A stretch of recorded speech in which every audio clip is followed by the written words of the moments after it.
I feel like brands need to more so start trusting the content creator to come up with ideas. If you need me specifically, then trust me specifically to come up with an idea that will make you happy and also fit in with my kind of niches of content. Hey friends, welcome back to the channel, to Tech Club, the ongoing series where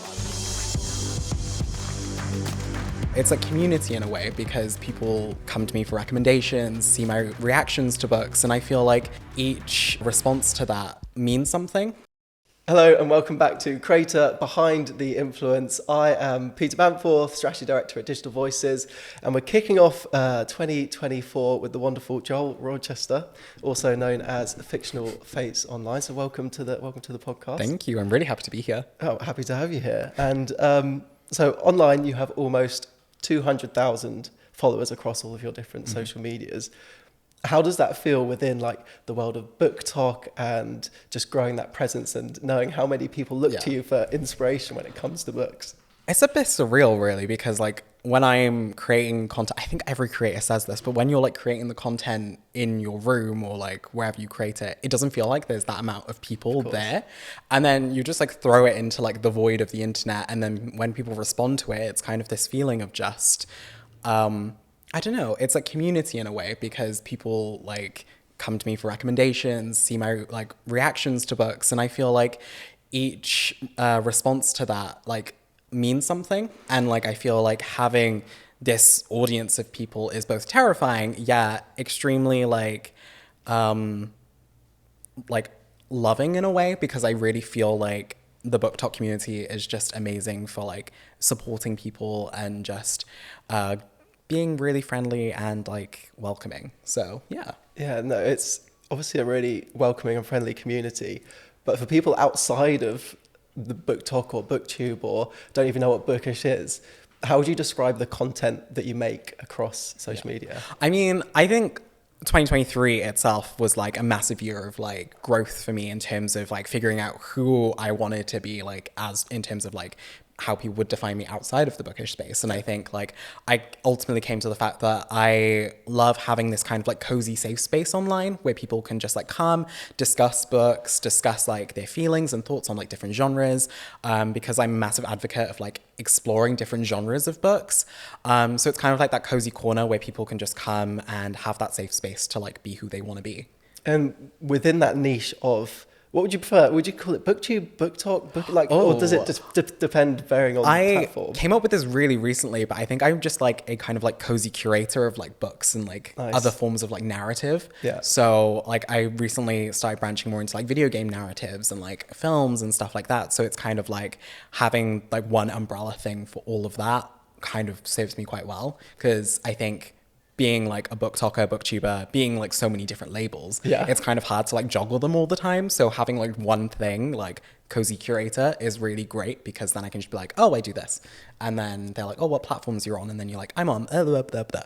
So yeah. And like I said, you're across multiple platforms. How do you balance that with keeping it cozy? Whereas you have the 50-minute, hour-long videos on YouTube, then you have short form coming along, and to succeed on like TikTok or Reels, you've got to completely change up the way you present your videos. How have you found that a challenge? How have you managed to like navigate the ever-changing world of being an influencer, creator in that space? Definitely. There's definitely been a lot of challenges. Like I was afraid of TikTok until like February of 2023, where it was just like, I just didn't want to do it because I was like, I don't know how I would approach short form. And like, I had like experiments in the, like prior to that with it. And I was just like, I don't know how I would want to do this. And I was like, if I wanted to do it, I would do it in my own way where like, I know exactly what I'm aiming for. So I think in February, it kind of just like clicked for me where I was like, this is what I want it to be. And like having long form content for kind of like the more in-depth analysis and kind of the more like ambitious content where it's like, I'm going to read every book this character reads in a TV show. Like, I feel like that was like, oh, that's a long form thing. But then where I'm like, oh, today I just want to sit down and like, I don't know, unbox this tea set that I got. Like that's a short form thing. And I feel like having those kind of ideas that you're like, is this good for long form? Is this good for short form? Or can I do something where I can do it long form, but then cut it down into a short form format? Kind of serves me well in that way. But in terms of like balancing all of that, if someone knows like the secret to that, please let me know, because sometimes it can be really difficult to like juggle all of that. But I think it's just coming down to like planning, pacing, and also just knowing what kind of content you want to create and figuring out the kind of spheres of things that you want to achieve. So because you're creating content that has to slightly vary depending on which platform it's going to, do you think you're accessing different types of communities on those different platforms? Oh, definitely. Like, I think especially like going on TikTok and like Instagram Reels this year, I've accessed like a whole different community to ones who don't really like watching long form content, because there are some people, like I'm neurodivergent, and I think like sometimes like long form, if it doesn't grip me, it's like I will put that on 2x speed and like speed through the video, or like it has to like capture my attention for me to like really enjoy it. So I feel like short form is a great way for people to like find more accessible content for them. And I think that's where a lot of short form really succeeds, because you get all the information you need in a short space of time. And so, yeah, I feel like accessing those different communities has really helped, because then it's been like, I've been able to really give a lot of information to many different types of people. And are you able to, or do you think you're able to, or seeing those communities, those viewers on the short form transfer over to long form, or maybe long form to short form, or do you think it goes both ways? Oh, I think it definitely goes both ways, because I think like if someone becomes invested in you and your content, they're going to want to consume it on multiple different platforms. Like I had someone who followed me on TikTok and then started checking out my long form content and was like, I didn't really know you did this, and now that I do, I'm going to like binge everything. And so it was really interesting to see kind of the different people that came from me doing short form content and were like, okay, now I want to see all your long form stuff. And likewise, when I started TikTok, people were like, oh, I really want to jump on that. And when I started, I had like quite a large growth from the very beginning, because like the first video I did like blew up. And then I also had the support of everyone from my YouTube community. So it was really nice to have that initial boost as well, because everyone was like, oh my gosh, you're here. Yeah. Like you're on TikTok. And I was like, well, yeah. And yeah, ever since then, it's been really fun to kind of see everyone from the different communities kind of like interact with one another and like come together. Do you think, and maybe this is just within like the book community, but do you think as a creator you need to have a presence across all these platforms to be successful? Mm-hmm. Or do you think there is a space for people to just be on TikTok, just be on YouTube still? Definitely. I think the danger I run into a lot is like spreading myself too thin, and like me being on a lot of different platforms does come with a lot of like needing to be like organized and stuff. And like I've seen a lot of people who are only on one platform be wildly successful. Like there's some BookTokers who are only on TikTok and they have like hundreds of thousands of followers, and like they get like consistent like partnerships and stuff. And so I think like you don't have to like go on a bunch of different platforms. Like if you want to do one thing and do it well, then do that. Yeah. But like if you're wanting to create like long form content, I think that's the main thing though. Like you need to have the motivation to do it, because if you're wanting just to create long form content because you just want to be on a different platform, then maybe it's not the best shout, because you'll just be creating it just to create something. But I feel like if you're truly invested in creating those types of content, then yeah, go for it. And when you see success on those different platforms, I know you mentioned earlier about your first TikTok blew up. Yeah. And I assume that was on a really particular theme or topic. And I know you talk about some of your most popular videos on YouTube are about Heartstopper and reading the different books within that. Do you ever feel pressure when something is successful to like keep going towards that one niche, that one topic, and then get worried about, I guess, how do you then balance your creativity of, whilst you might love doing that type of content, you still want to do the other stuff and want to keep everyone happy? Yeah, I definitely think there can come that pressure. Like one of my TikToks about like me unboxing tea sets like really blew up. Like it's my most popular TikTok today.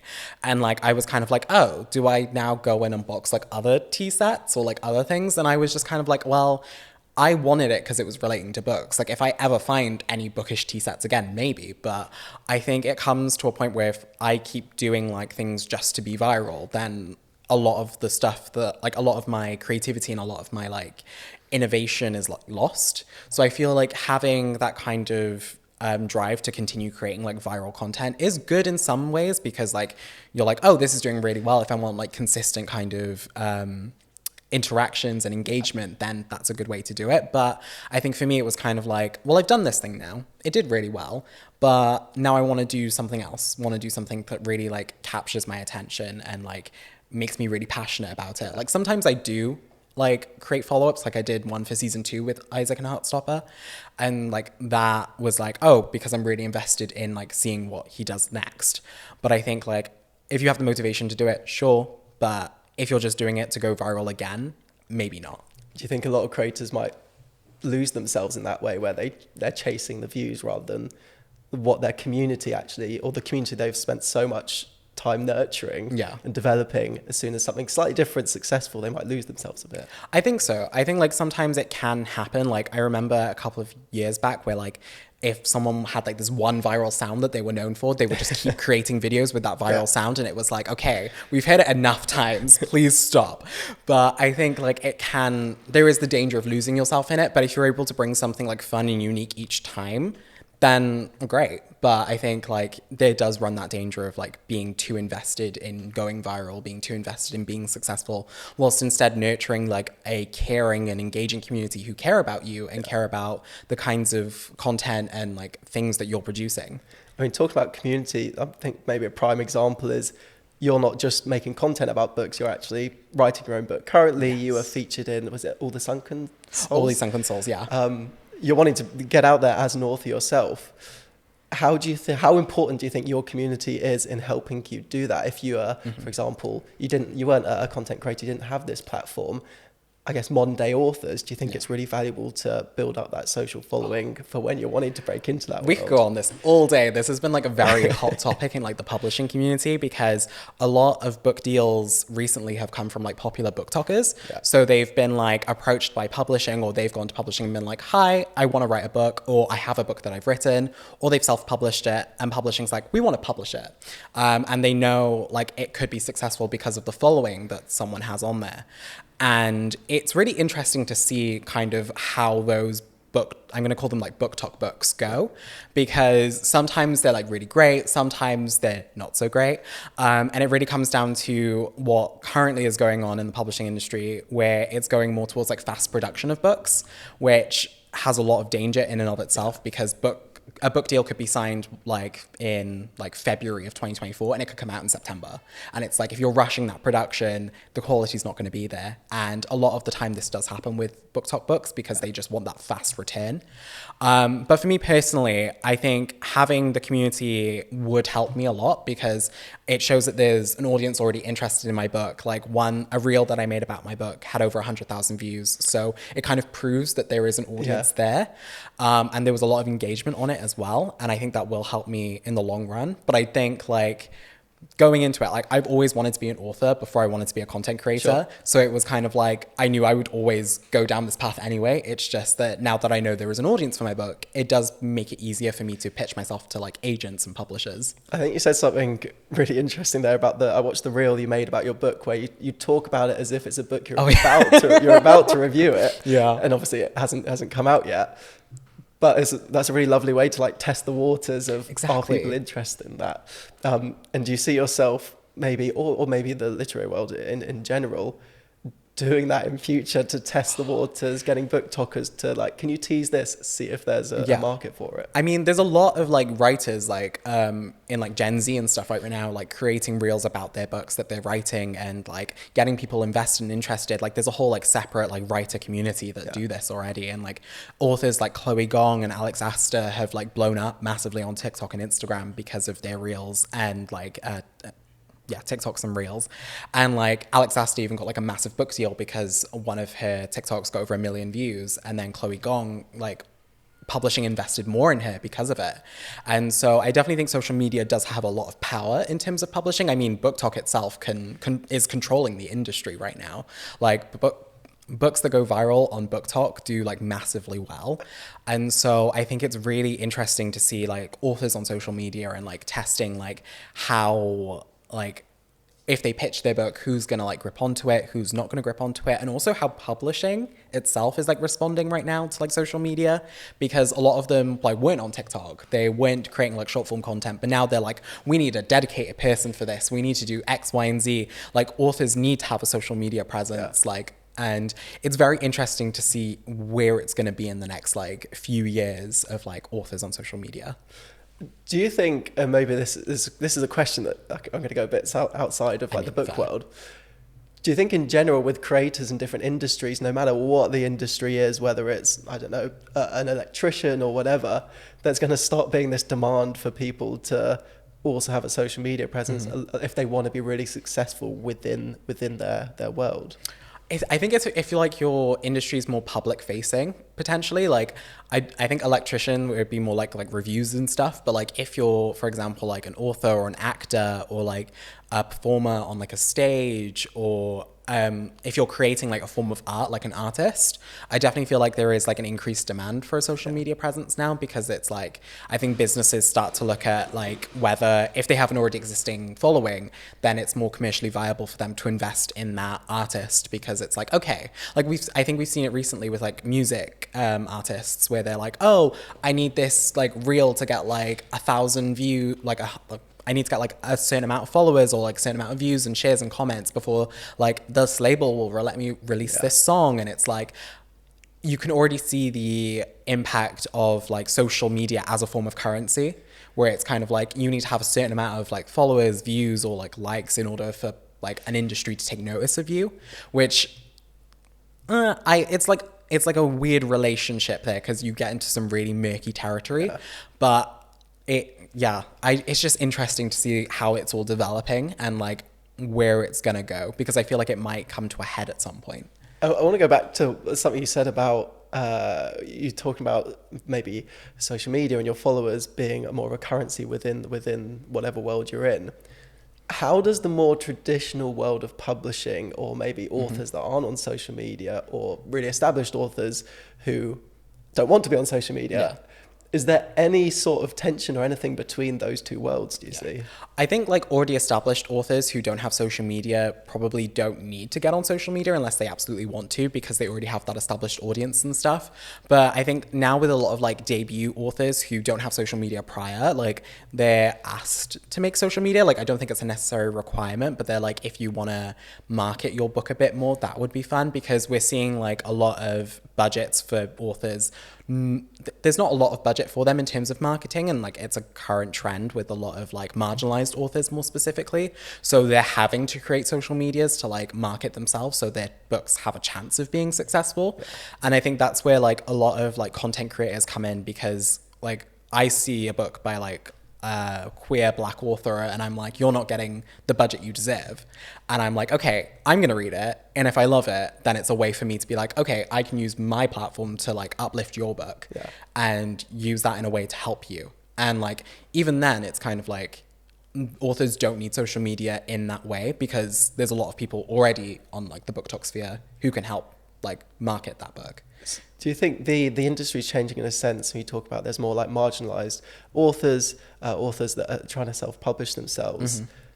BookTokers now have the power to shift what's in the popular charts, what's actually going to be trending, and maybe inspiring more people from those more marginalized communities to actually get into becoming an author or reading books. Oh, definitely. Like we've seen a lot with like self-published authors getting like massively popular and then getting traditional publishing deals. Like it's something that hasn't really occurred in the past couple of years, but it's now becoming quite prevalent because of BookTok.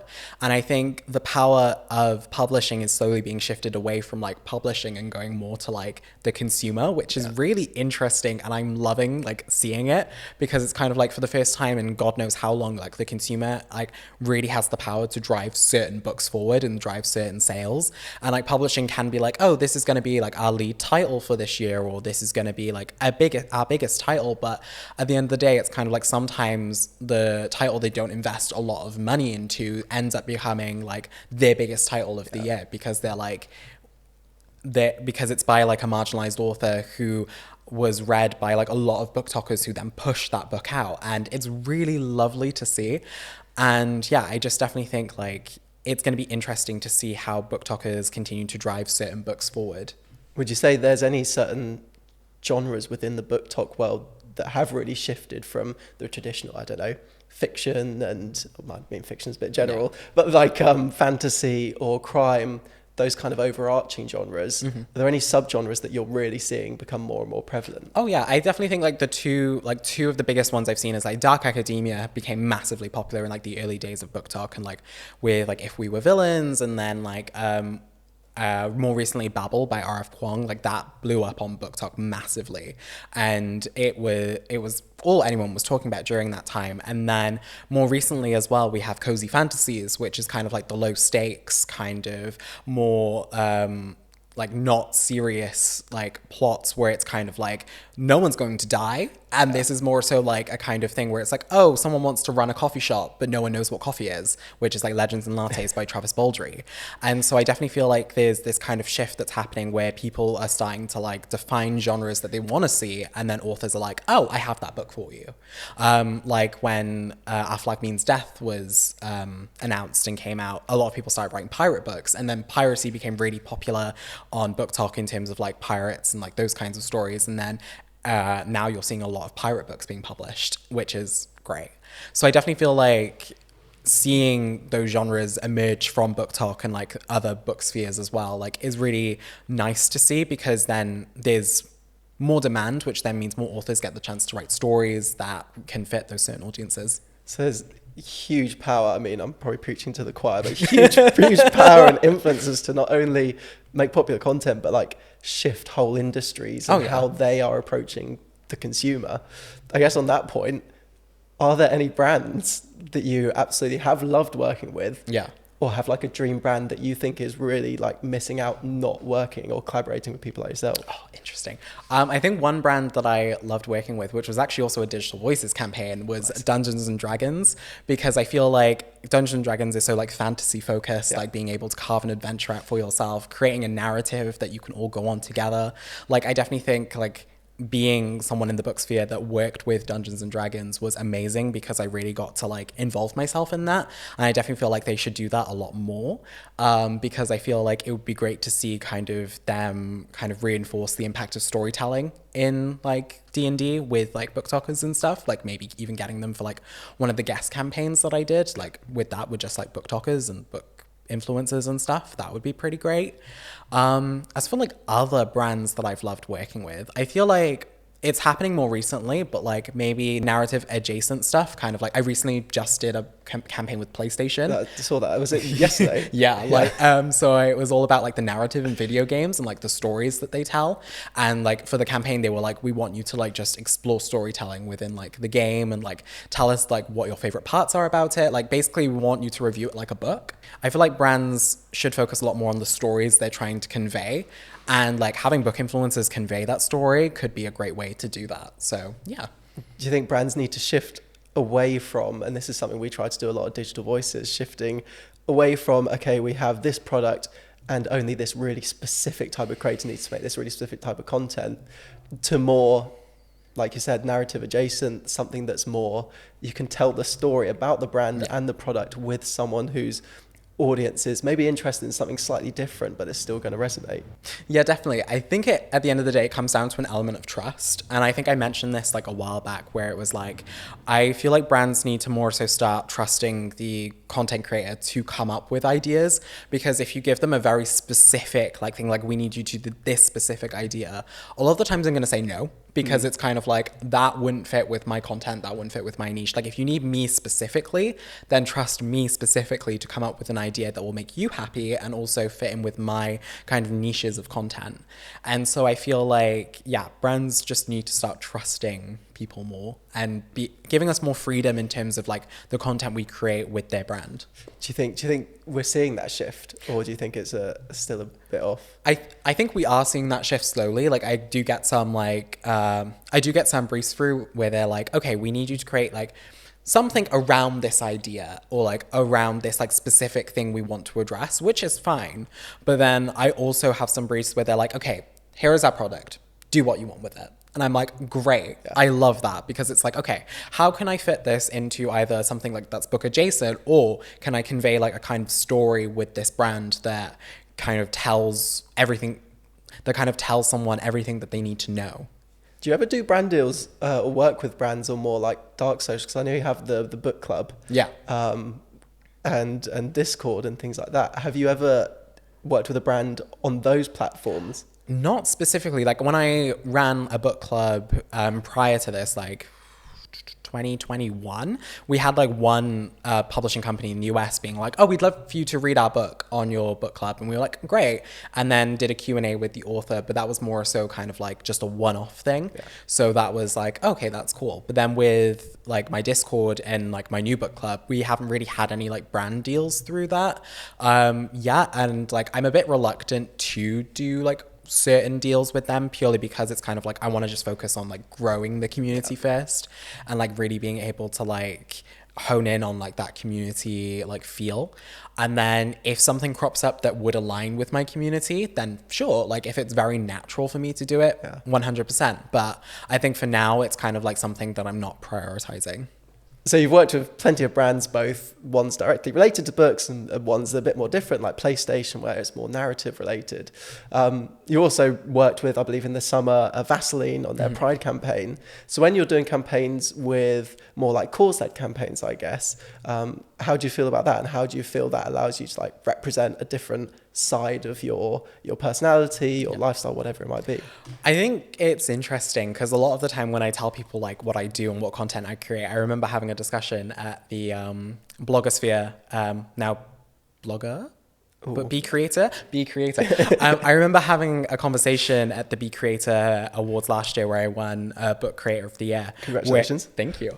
I was like, oh, I create content on books. And they were like, how do you get partnerships for that? Like, surely it's a very like niche thing. Like, surely like it's very limited. But I feel like what a lot of people don't realize is that there's always like a story to tell, or there's something like, there's a part of me that is like wanting to show advocacy or showing a part of myself that is like, oh, this is very important to me. So with the Vaseline Pride campaign, it was like, well, they're working with the Switchboard charity, which was amazing. And I was like, this is something that really means a lot to me as like a queer person. And I was like, this is something that I feel very strongly about. And also I use Vaseline like basically a lot of the time. So I was just like, it makes a lot of sense. Like it is slightly outside of my niche, and like I featured my partner in that content, who I don't really feature a lot of because I like to keep like my private life private. But in this like stage where I was like working on this campaign, I was like, it's kind of like the perfect time for me to just feature him a little bit, because it was like, I want to show that I'm in a happy queer relationship, and like a lot of people don't see that a lot. So I feel like having that was important to me specifically. And so I think it was interesting to kind of work on that. And the response to it was amazing as well. Like a lot of people were like, it's really cute. It's amazing. Like, oh, I'm going to go to get some like Vaseline right now, get one of those tins. And so like, it was really great to like work with them and also support a charity at the same time. And also just like celebrate Pride Month. Is that something you'd like to do more of, or like to see more brands tapping into that? I think so. Like, I think it's really interesting to see brands kind of work more with charities and then get creators on board for that, but also just like, hey, we're doing something for like this time of month. Like I worked with bookshop.org recently on like a list for like Black British book recommendations for Black History Month. And so it was kind of like a great way for me to like interact with kind of part of myself, but then also do it in a way that helps promote something that I love like using or love doing. And yeah. Going way back to the start as a brand new creator, do you have any advice for someone that is just starting out, either as a creator or a creator within the world of books? Yeah.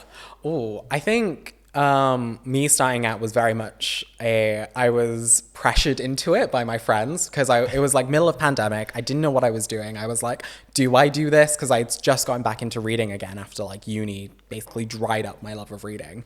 And so I was like, do I do this? Everyone was like, yes. So I did it, and then it worked out well for me. So I feel like I'm an anomaly in terms of like things like starting out and doing things like that. But I feel like if I were to give any advice to any new people wanting to go into the bookish space, I think it's more so like ensuring that you define your narrative early on. Like, what is the story that you're trying to tell? Like, are you doing book reviews? Are you doing like book recommendations, that kind of thing? Or are you trying to tell the story of something else? Like, are you sharing parts of your life? Are you kind of doing like vlogs and stuff like that? Like, what do you want people to get from your page? What do you want people to learn about you? What story do you want to convey to people that you want them to like come back and like become part of your community?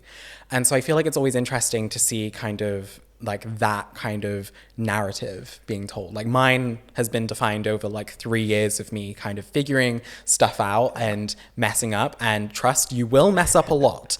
But it's what you learn from those experiences that really help improve things and define kind of who you eventually become. Yeah. And so do you think that even now, but from the start of your sort of becoming a creator, it's more about giving within something you're passionate about and not losing that, chasing the views and things like that? It's just always being a member of the community. Whilst you might be a bigger voice in the community as you grow, you're actually going to grow value for your audience by being part of that community. Oh, definitely. Like, I think there are times where you're going to feel that imposter syndrome, where you're going to feel like, oh, my views aren't great. Like, oh, like this hasn't been received quite well. But then my main thing always when I feel like that is just to go look at the comments, because a lot of the time there'll be people who leave a comment of like, I loved this, or this was amazing, or like given their own kind of insights into what you're discussing. And you're like, it reminds you of who you're creating that content for. It reminds you of like the impact that you have.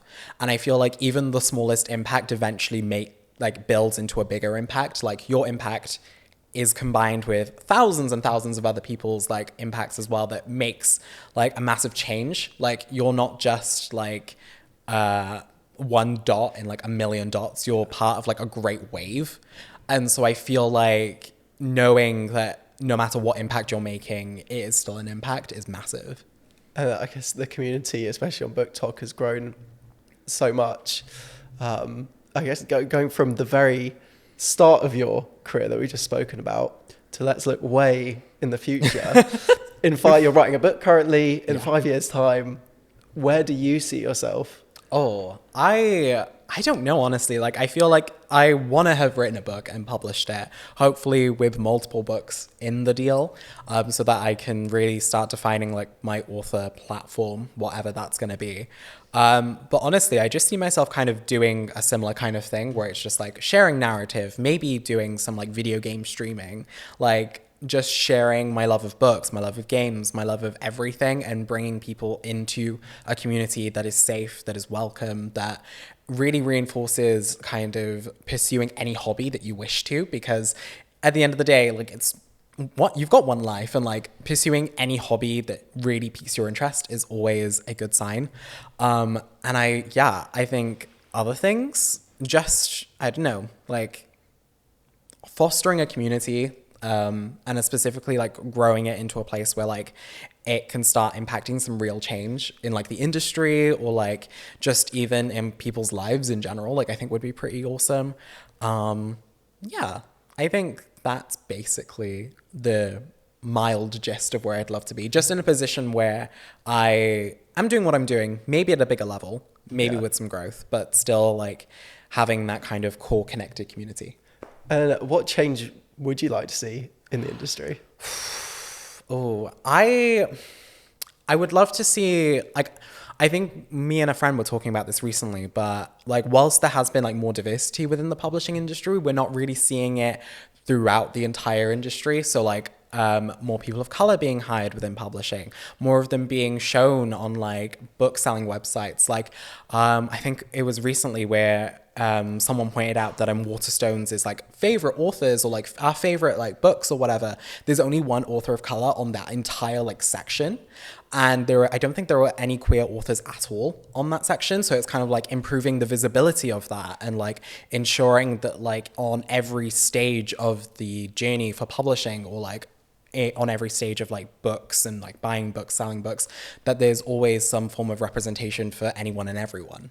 And who do you think is the one to, I guess, the area to start making that change? I know BookTok's having a huge influence on pushing those types of authors. Yeah. But how do you see getting to the Waterstones, or the big brands and the people who are in charge of making those decisions, getting them to realise the power of that representation, of that diversity for communities that are putting their money into those different genres that are underrepresented currently? I mean, BookTok is a great place, like you mentioned. Like Waterstones is on BookTok as well, and like I feel like a lot of like change can be impacted through the use of social media. But also I think like at an industry level, like people within the industry can like they are in conversations with Waterstones, they're in conversations with many other people in the industry. So having those kinds of things would be helpful. And I know like in the industry as well, there's a lot of like help for people of color, for queer people within there as well. So it's kind of like making sure that like they're supported, they're represented, and like they're not just like brought on and then like left in the dust. Do you have any authors within that world that you want to promote and get them on the bestsellers lists? Oh, okay. There is one author who has a book coming out in January 2024 called Esme Jacemi Pearson, who wrote The Principle of Moments. She also, that was announced yesterday, wrote the novelization for the new Doctor Who Christmas special. Oh, amazing. So that's going to be coming out, which is amazing. And her book's also like a sci-fi, like Doctor Who-esque meets Jane Austen kind of story. I think I said the title, but The Principle of Moments. So yeah, I think like seeing Esme do really well in like that space would be amazing. And like just seeing like the response that she's had to her book so far has just been like really good. So I think she's one that I would love for people to check out and like read her book. And then, you know, eventually when I come out with my own book, like of course, that as well. Self-promo, do it, plug it. That as well. But my book is a gothic dark academia called Watchers Bend, Watchers Break.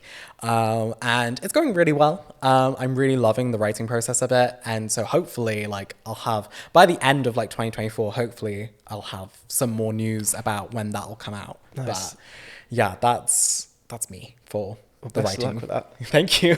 So thank you very much, Joel, for joining us on Creator Behind the Influence. If you'd like to watch any more episodes, then please do firstly subscribe to the Digital Voices channel, and then go check out other talks we've done with other brilliant creators who all have their own unique, really interesting insight into what it's like within the world of influencer marketing. Thank you very much, and goodbye.